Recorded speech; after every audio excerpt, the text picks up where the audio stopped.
어떤 일들은 우리가 마음이 아파도 해야 하는 일들이 있습니다. 어린아이가 아파서 병원에 데려갔는데 그 병의 치료를 위해서는 아이에게 꽤 아픈 주사를 놓아야 된다 그랬습니다. 그럴 때면 차라리 부모 자신이 아픈 편이 낫지, 어린아이가 그 고통에 괴로워하는 모습을 그 부모가 보기는 참 어렵습니다. 그렇다고 주사 놓는 일이 그 아이를 위해서 꼭 필요한 일인데 잠시 그 고통을 못 보겠으니 그만둬라 할 수는 없는 것입니다. 정상적인 부모라면 마음이 참 아파도 괴로워도 자기 아이를 위해서 그 아이가 받는 그 고통을 잠시 허락해야만 하는 것입니다. 한국 텔레비전 방송에 우리 아이가 달라졌어요 하는 프로그램이 있습니다.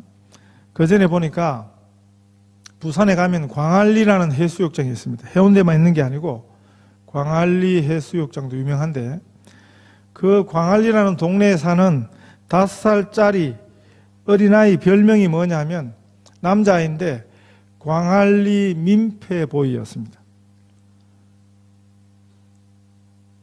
그 동네에서 아주 민폐 끼치기로 아주 소문난 아이였습니다. 그래서 별명이 민폐보이였습니다. 이 아이가 우는 소리를 내면 그 부모들이 혼을 내키다가도 아이가 우니까 그냥 그 마음이 약해져 가지고 아이를 고쳐야 되는데 그걸 고치지 못하고 차일피일 하던 것이 이제는 도무지 감당 못할 아이가 되어버린 것입니다.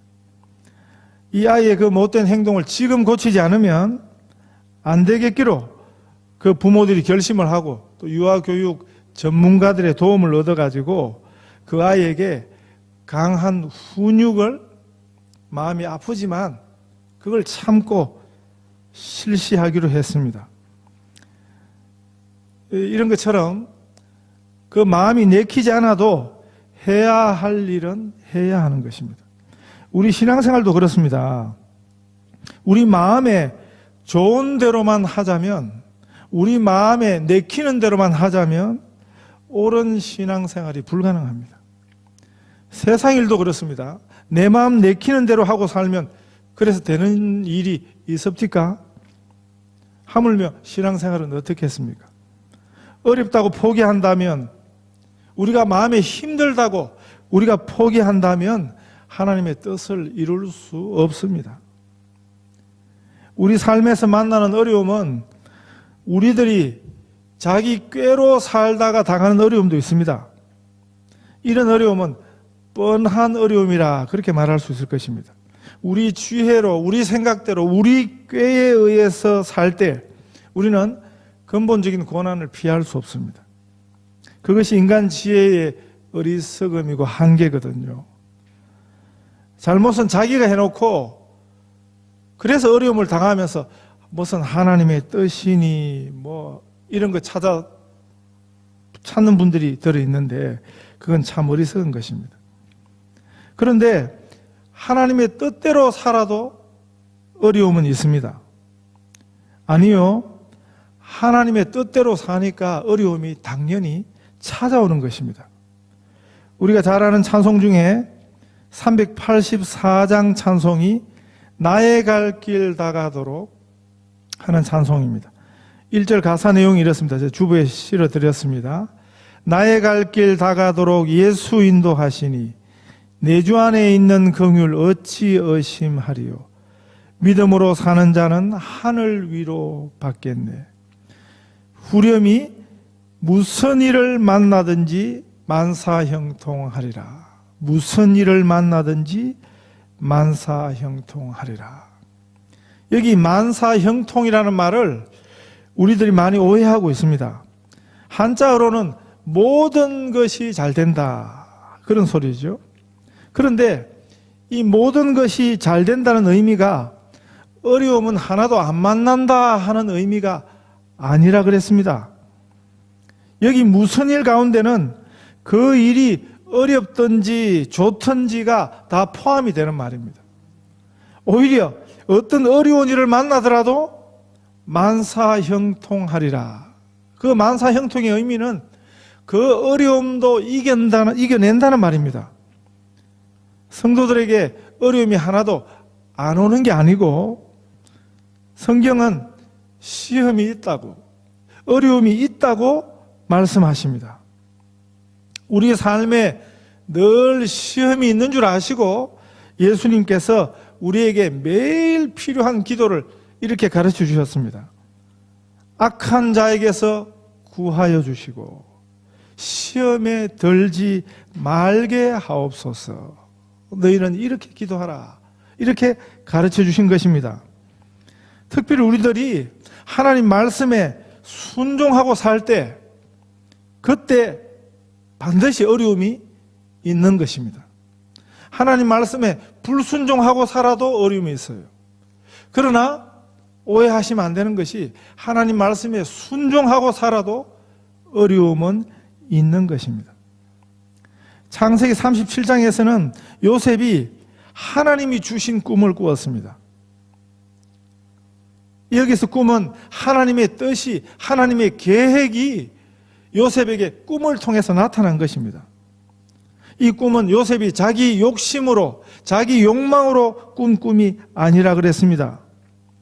그래서 요셉은 그 꿈의 내용을 하나님이 주신 꿈이기에 그 형들에게, 아버지에게 말해야만 했습니다. 그랬더니 그 일 때문에 요셉이 그 다른 형제들로부터 아주 결정적인 미움을 받게 되었습니다. 자기 꾀대로 사는 사람이었으면 아마 그런 미움은 안 받았을 것입니다. 본문에서도 요셉이 형들에게 붙잡혀서 구덩이에 던져지게 된 계기가 무엇이었는가 성경이 우리에게 보여주고 있습니다. 그건 뭐였냐 하면 그 아버지의 명령에 성실히 순종한 결과가 오히려 요셉이 그런 어려움 당하는 계기가 되었습니다. 오늘 본문이 그것을 잘 설명해 주고 있습니다.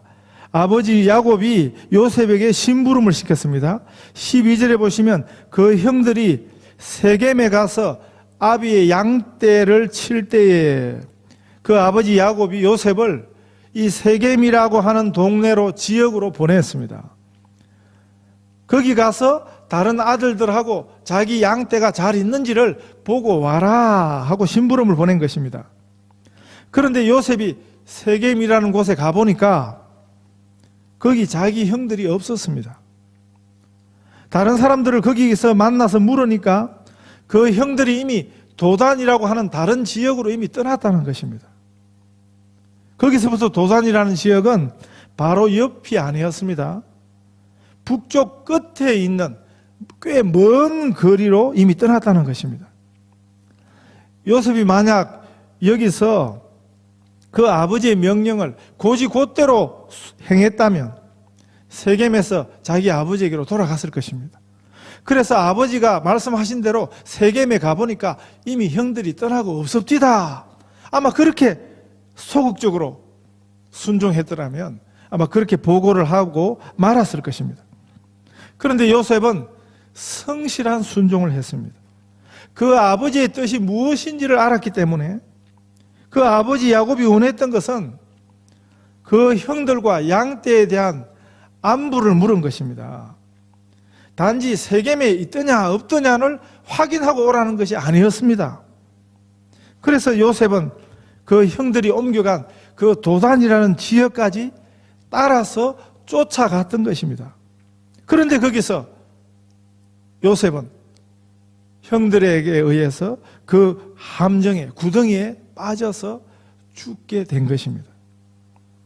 오히려 그 아버지 말씀을 적당히 들었으면, 그 아버지 말씀을 그냥 적당히 듣고 세겜에서 그냥 아버지에게로 돌아갔으면 그런 일을 안 만났을 것인데, 그 아버지의 말을 성실하게 순종한 결과가 요셉이 그 엄청난 그 삶에 고난을 불러온 것처럼 그렇게 보이는 것입니다. 부모 심부름 나간 착한 아이가요, 유괴범에 잡히고 결국은 죽은 이런 슬픈 이야기도 있습니다. 몇 해 전이죠. 호주인 선교사가 다른 사람들이 가기에 참 꺼려하는 그 지역으로 선교를 나갔습니다. 그런데 그 선교지에서 자기 두 아들과 함께 차 속에서 그 현지인들에게 갇혀서 불태워 죽임을 당했습니다. 성경에도 보면 아벨은 하나님이 원하시는 옳은 제사를 드렸더니 그 형 가인의 미움을 받아서 시기를 받아서 그 형에게 죽은 성경이 소개하는 첫 번 살인의 희생자가 되었습니다. 다윗이 하나님 앞에 순종하려 드니까 사울 왕이 다윗을 죽이려 들었습니다. 우리 예수님도 그러셨습니다. 예수님이 뭘 잘못하셔서 예수님이 뭘 불의를 행해서 사람들에게 미움받고 사람들에게 죽임을 당한 게 아니었습니다. 아버지 하나님의 뜻대로 순종하니까 사람들이 예수님을 미워했습니다. 예수님을 적대했습니다. 그래서 그것이 빌미가 되어서 결국 예수님 십자가에 죽음당하게 된 것입니다. 세상은 예수님이 자기들 뜻대로 하지 않는다고 예수님을 오히려 십자가에 못 박아 죽인 것입니다. 성경의 원리가 동일한 것입니다. 우리가 하나님 앞에 순종하려 들 때, 그때 사실은 더한 어려움을 당하는 것입니다. 사도 바울이요, 회심하기 전에, 사도 바울이 예수님 믿기 전에는 그 삶에 그런 큰 어려움은 없었습니다. 그런데 사도 바울이 다메섹 도상에서 부활하신 예수님을 만납니다. 자신을 찾아온 예수님을 만나서 그곳에서 그가 예수님의 복음을 위한 사도가 됩니다. 그리고 나니까 가는 데마다 핍박을 받습니다. 가는 데마다 어려움을 당합니다. 약간 미움받는 정도가 아니었습니다. 원수들이 때로 몰려들어서 야곱을, 바울을 잡아 죽이려 들었습니다. 예루살렘 교회에 성령 충만한 7 집사가 있었다고 성경이 소개해 주지요. 그 중에 한 분이 스데반입니다. 사람들 앞에 담대하게 전도를 하는데, 진리를 전했는데, 그런데 사람들이, 흥분한 군중들이 돌을 들어서 스데반을 돌로 쳐서 죽였죠. 그런데 그 사람들이 돌로 쳐서 스데반을 죽이는 현장에 정인 노릇을 누가 했냐면 사울이라는, 바울이 회심하기 전에 그 바울이 했습니다. 자기 웃옷을 벗어서 정인 노릇을 한 것입니다. 그런 바울이 막상 이제 예수님을 만나고 복음의 정인이 되고 나니까 자기가 이제 돌에 맞아 죽게 되었습니다. 스데반이 받았던 돌 세례를 바울이 받게 되었습니다. 이것이 성경 전체의 흐름에 있는 중요한 한 원리입니다. 그래서 성경은 뭘 가르치냐 하면 하나님을 향한 순종에는 반드시 고난이 따른다 하는 것입니다. 요셉의 삶에 그래서 그 고난이 찾아온 것입니다. 그 아버지에게 온전히 순종한 그 아들을, 그 아버지를 속이는 다른 아들들이 죽이려 든 것입니다. 요셉이 꿈을 꾸었습니다. 하나님이 주신 꿈이었습니다. 그 꿈의 특징은 우리가 살다가 만난 한 환상으로 끝나지 않는다는 데 있습니다. 하나님이 주신 그 꿈은 반드시 이루어지는 것입니다. 오히려 요셉이 만난 그 삶의 어려움은 하나님이 요셉에게 주신 그 꿈이 이루어지는 한 과정이었습니다. 요셉인들 왜 고민하지 않았을까요? 왜 한 번쯤 하나님을 향해서 반문하지 않았을까요? 요셉이라고 뭐 특별히 남달랐겠습니까? 성경은 우리에게 인생은 거기서 거기라고 이렇게 가르쳐 주십니다. 인생 중에 남다른 사람이 없다라고 성경은 가르쳐 주십니다. 우리와 똑같은 성정을 가진 보통 사람들입니다. 요셉도 우리와 다르지 아니했습니다. 형들에게 붙들려서 옷이 벗기우고 그리고 구덩이에 던져지게 되었을 때 요셉도 우리처럼 생각했을 것입니다. 그런 일을 당하게 될 때, 구덩이에 던져지게 되었을 때 요셉은 남달랐기에, 우리와는 전혀 다른 사람이었기에 주여 믿습니다, 하나님 믿습니다, 나를 이곳에서 반드시 살려주실 것을 믿습니다, 이랬을 것이라고는 생각하지 마십시오. 물론 요셉이 그 구덩이에서 아니 하나님 내게 이런 꿈을 주시고 왜 이 자리에서 죽게 하십니까? 하고 그런 절망 속에서 낙담하고 낭망하지는 않았을 것입니다. 요셉에게도 실망은 있었을 것입니다. 우리처럼 염려도 했을 것입니다. 이러다가 정말 죽는 거 아닌가, 그런 의심도 그 마음에 있었을 것입니다. 그러나 요셉은 하나님께서 왜 내게 이런 일을 당하도록 하시는가 하고 생각했을 것입니다. 요셉도 아직 그 결과를 보지 못했습니다. 하나님께서 주신 꿈이 어떻게 이루어지는지를 알지 못했습니다. 요셉도 하나님의 섭리를, 하나님의 인도하심을 경험해 가면서 하나님을 배울 수 있었습니다. 하나님은 이미 그 형제들이 그들에게 다가오는 요셉을 보고 요셉을 죽여 구덩이에 던지자 하는 모의를 할 때부터 그들 중에 제일 맞이였던 르우벤의 마음을 움직여 주셨습니다. 그래서 요셉의 생명을 보존토록 하셨습니다. 24절 말씀에 보면 요셉이 던져진 그 구덩이가 빈 구덩이였다고, 만약 그 구덩이에 물이 있었으면 요셉은 살지 못했을 것입니다. 형제들에 의해서 구덩이에 던져지는 시험이 왔지만 그러나 그 시험 당할 즈음에 피할 길을 주셨습니다. 그것이 바로 그 구덩이에는 물이 없었더라 하는 소개입니다. 여기서 끝나지 않습니다. 그때 그 옆으로 그 시간에 장사꾼이 지나게 되었습니다. 오늘처럼 길에 나가면, 우리가 사는 세대 이런 곳처럼 길에 나가기만 하면 수많은 사람들이 하루에도 그냥 몇 번씩 왔다 갔다 하는 그런 지역이 아니었습니다. 그런데 그 시간에 그때에 장사꾼들이 지나가도록 하신 것입니다. 그 시대에는 일부러라도 그런 장사꾼 행렬을 만나기가 쉽지 않은 때였습니다.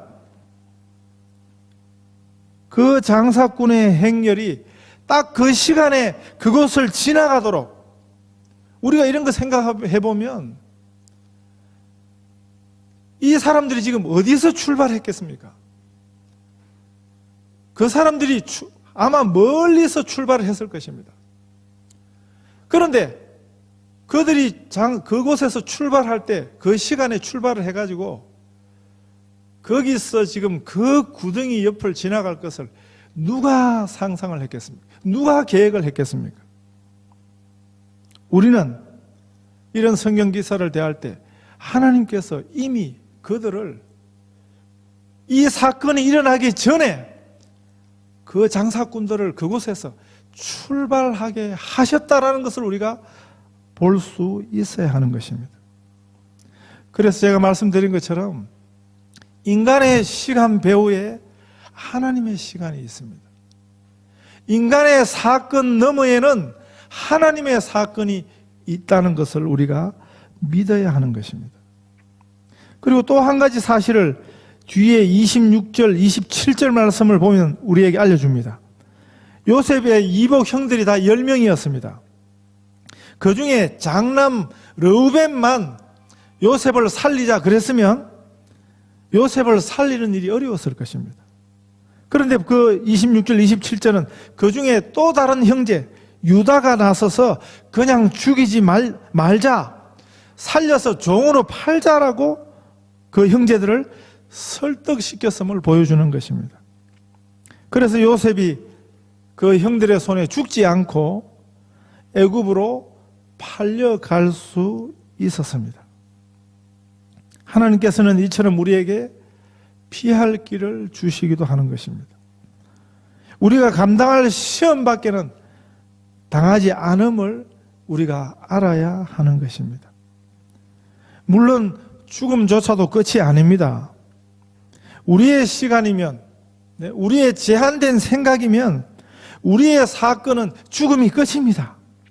그러나 우리 하나님에게는 다릅니다. 하나님의 시간이 다릅니다.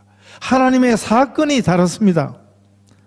어린아이가 10달 동안 태아가 엄마 뱃속에 있다가 태어나는 장면을 한번 상상해 보십시오.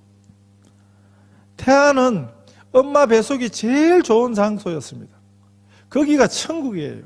거기가 제일 안전한 곳이에요. 거기가 제일 행복한 곳이에요.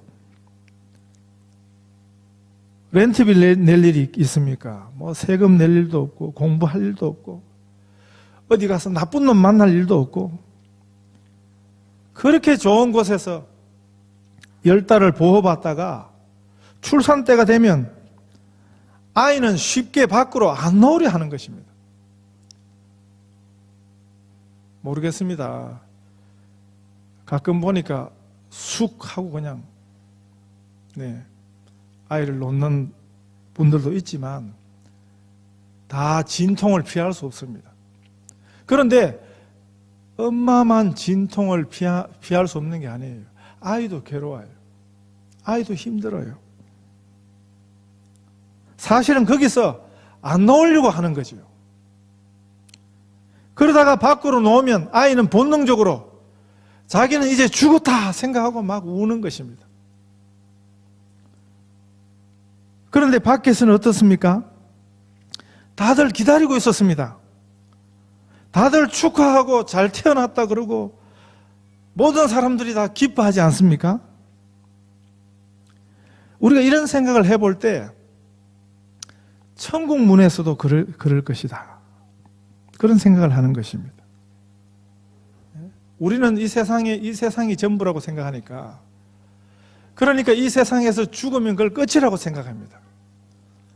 그러나 사실은 천국문 저쪽에서는 성도들이 우리를 기다리고 있지 않겠습니까? 우리 하나님에게는 죽음도 끝이 아니고 시작인 것입니다. 우리 하나님의 일에는 실패가 없습니다. 그래서 요셉이 나중에 그 형들 앞에 이렇게 고백하게 되었습니다. 창세기 45장 7절 8절에 가면 하나님이 큰 구원으로 당신들의 생명을 보존하시려고 당신들의 후손을 세상에 두시려고 나를 당신들 앞서서 보내셨나니 그런즉 나를 이리로 보낸 자는 당신들이 아니요 하나님이시라. 결국 요셉은 자신이 겪은 그 모든 어려움이 고난의 시간이 하나님이 자신에게 주신 그 꿈이 이루어져가는 한 과정이었음을 나중에 이렇게 깨닫고 고백하게 된 것입니다. 하나님에 대한 순종은 우리에게 고난을 부릅니다. 그러나 그 고난도 우리를 향하신 하나님의 뜻이 이루어져가는 한 과정임을 보실 수 있기를 바랍니다. 그래서 그 고난 속에서도 오히려 더 하나님을 기대할 수 있기를 바랍니다. 요셉을 인도하셨던 그 하나님이 바로 우리가 믿는 우리의 하나님이십니다. 그래서 요셉의 이야기는 바로 우리들의 이야기입니다. 그래서 오늘 우리에게 이 말씀을 들려주심을 믿으실 수 있기를 바랍니다. 그래서 우리를 향하신 하나님의 계획을 우리가 기대하고 우리가 믿는 일 때문에 하나님 앞에 순종하며 당하는 그 고난을 우리가 싫어하지 않는 그 고난이 오히려 하나님을 더 기대하는 그런 일이 되시기를 다 축복합니다.